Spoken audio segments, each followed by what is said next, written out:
Good morning, students. So this is my third lecture on basics of SPICE. So in this lecture, we will learn the transient analysis. In my previous two lectures, I have explained you how to create simple netlist in SPICE and to perform the DC analysis.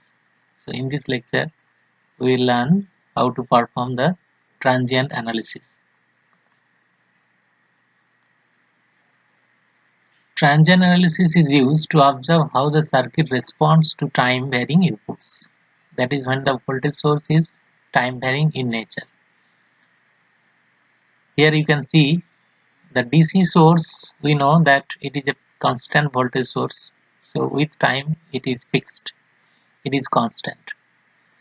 However, a pulse, which is a time varying waveform, it takes zero value, then it rises from low to high, and then it stays at a high value for some time, and it comes down to again zero, and it repeats.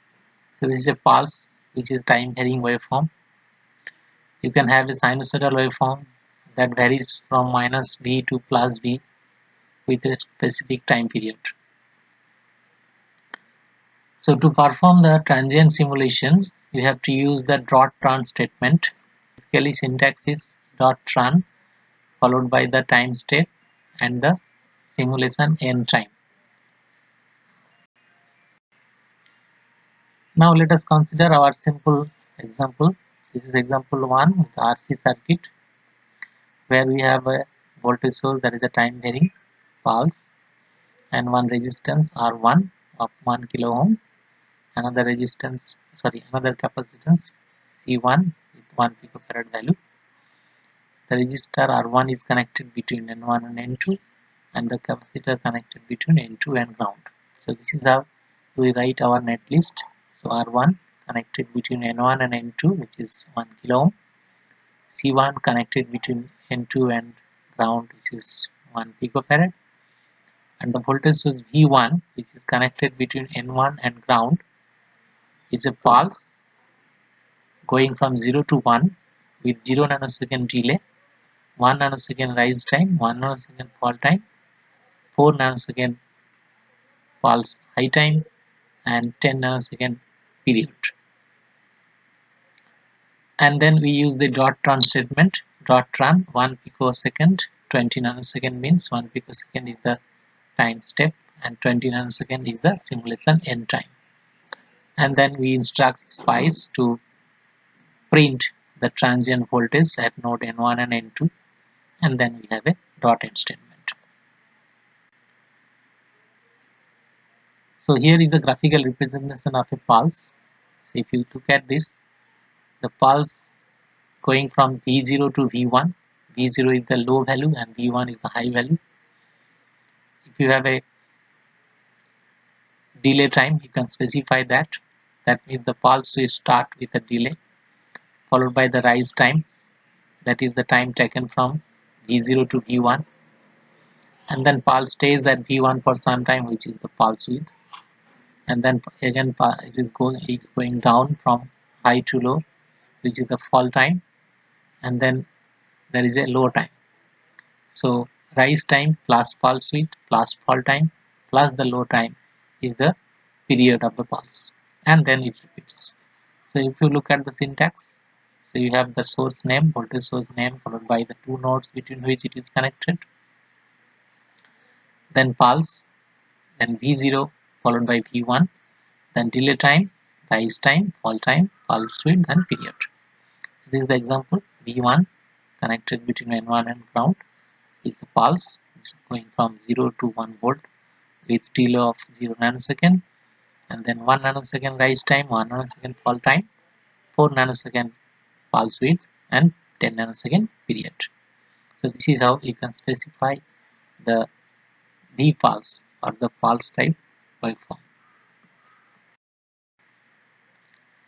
Now this circuit we have simulated, and then you can see the simulated waveforms here. The red one is the voltage at node 1 N1, and the yellow is the voltage at node N2. You can see here. So these are capacitive circuit. So capacitor it takes some time to charge and then it takes some time to discharge. So in our example circuit, we have applied pulse with 1 nanosecond rise fall time, you can see here, and 4 nanosecond pulse width and 10 nanosecond pulse period. So when the input voltage rises, the capacitor charges from low to high, you can see in the waveform, and when input voltage falls, again the capacitor discharges from high to low.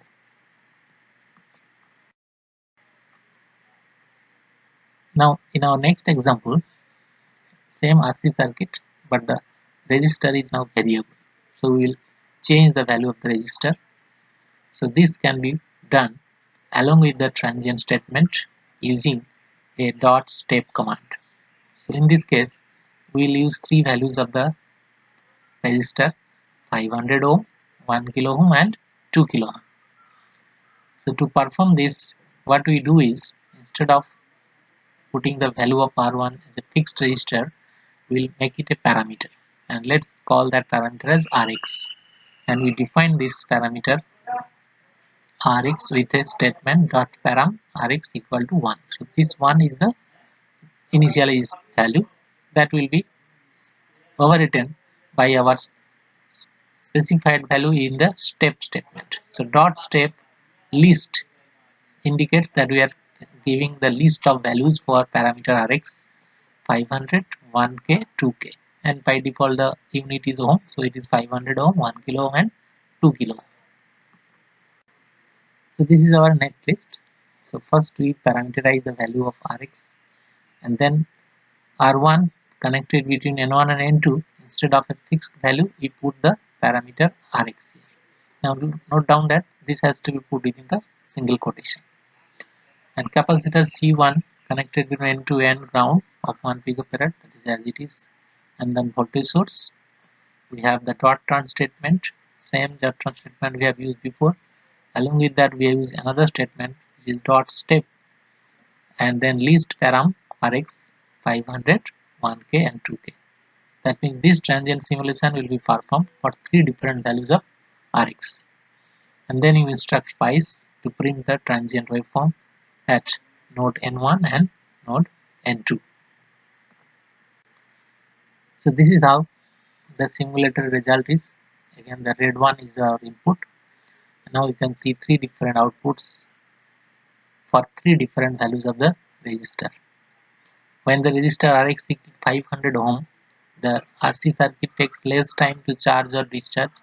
So the waveform is steeper, which is the blue one here you can see. It takes less time to charge and discharge. But when the resistor is 2 kilo ohm, the largest one, the RC takes more time to charge or discharge. So the output waveform is slower, which is shown by the yellow one. So yellow curve takes more time to charge, more time to discharge. Okay. So three different values of Rx we have simulated using the dot step command along with the transient statement. Now as you have learned in your basic circuit theory course that RC circuit has some time constant. Typically in books we study the time constant, how it is measured analytically. So for that we need a step kind of waveform. So step waveform means like it ideally takes no time to go from low to high. So here in SPICE we model this using a pulse statement with a very small rise and fall time of 1 picosecond. You can see this statement V1 N1 0 pulse 0 to 1 with a 10 nanosecond delay from the origin.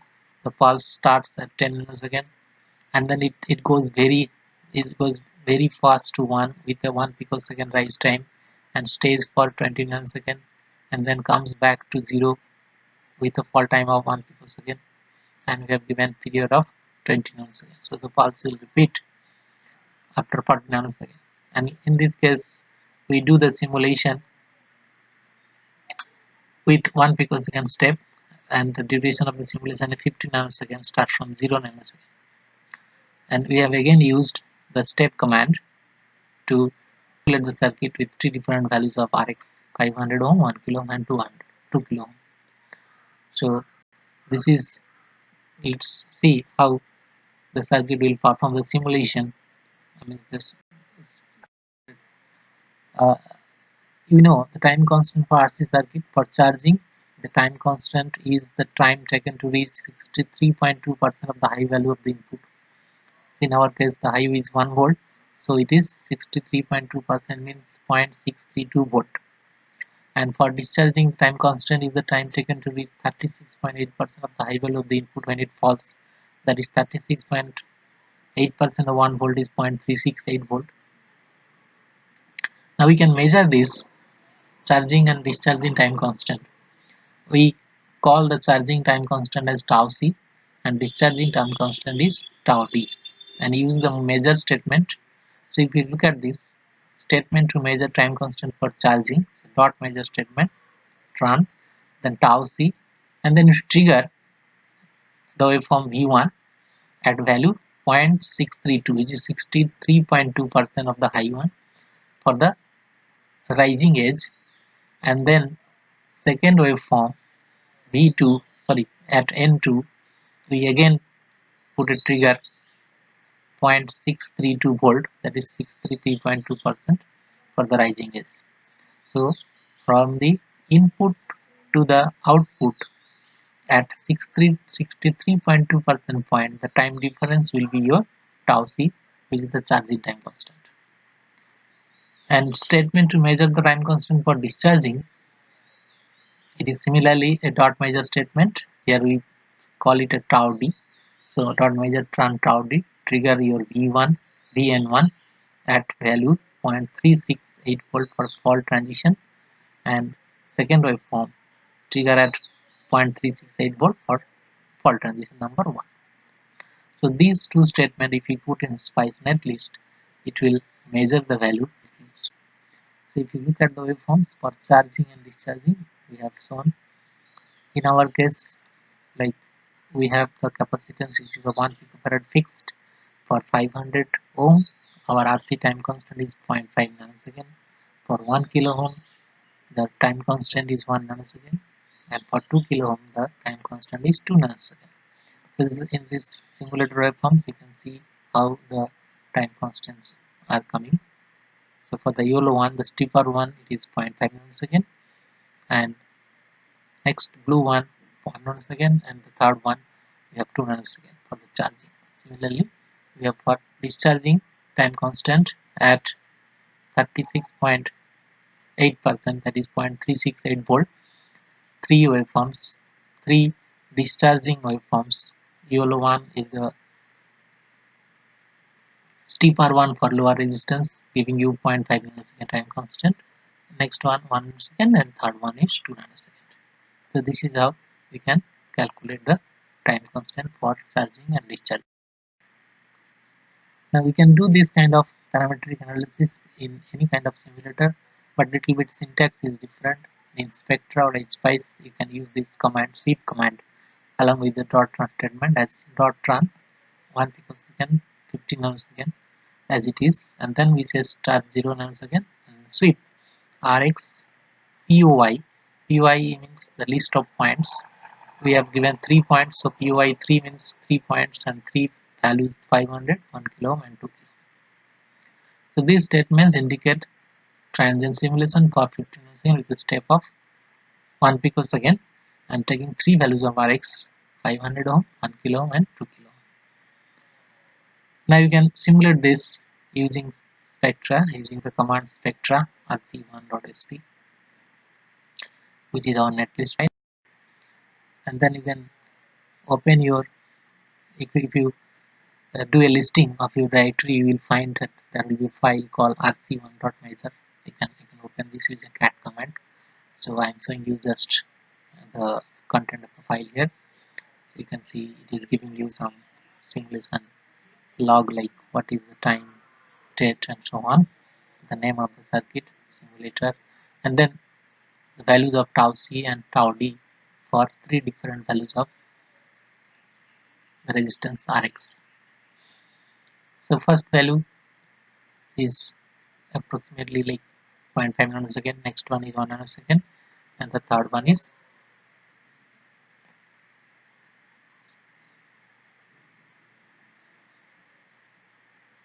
2 nanosecond. Similarly, tau d, that is the discharging time constant, 0.5 nanosecond, 1 nanosecond, and 2 nanosecond. So this is how you can perform the transient simulation to see how the circuit responds to time. In the input, you have to apply some pulse or sinusoidal input or something like that. So this lecture, I think you know how to perform the transient simulation. Try out these kind of examples and learn how to do transient simulation with SPICE. Thank you.